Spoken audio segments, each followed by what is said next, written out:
मी आपल्याला एवढं सांगतो योगेश, काही चिंता करू नको. पण अख्खी शिवसेना आणि हा एकनाथ शिंदे खंबीरपणे उभा आहे. मी तुझ्या पाठीशी आहे म्हणजे काय? तुझा बाप दिल्लीत बसलाय ना इथे अमित शहा, तो ठरवेल. शिवसेना ठाकरे गटाचे नेते अनिल परब यांनी मंत्री योगेश कदम यांच्यावर गंभीर आरोप केले होते. ज्या सावली रेस्टॉरंटवर पोलिसांनी कारवाई केली तो डान्स बार असल्याचा आरोप अनिल परब यांनी केला होता. यामुळे विरोधकांकडून योगेश कदम यांच्या राजीनाम्याची मागणी देखील सुरू झाली.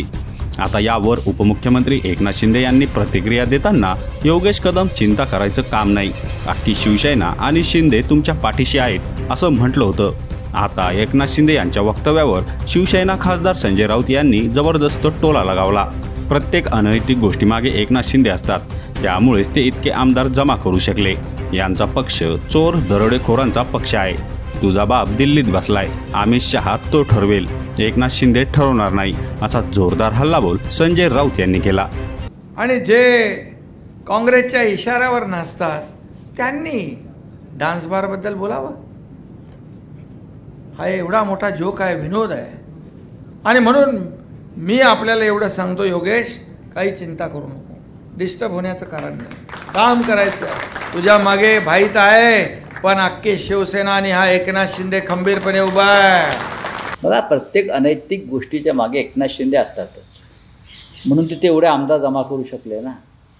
अनैतिक कृत्यामध्ये सहभागी झालेल्या लोकांना संरक्षण दिलं जातं, त्याच्यामुळेच हे सगळे लोक जमा होतात. बघा, यांचा पक्ष या चोर दरोडेखोरांचे पक्ष मानले.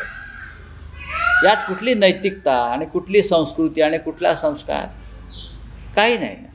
मी तुझ्या पाठीशी आहे म्हणजे काय? तुझा बाप दिल्लीत बसलाय ना इथे अमित शहा, तो ठरवेल. तुम्ही कोण ठरवणार? अमित शहा ठरवणार काय ते. एकनाथ शिंदे नाही ठरवणार, अजित पवार नाही ठरवणार. 4 मंत्र्यांना जावं लागणार. योगेश कदमांचं काय होत आहे, कोकाटेचं काय होत आहे, संजय सिरसाटचं काय होत आहे, कळेल ना तुम्हाला उद्या.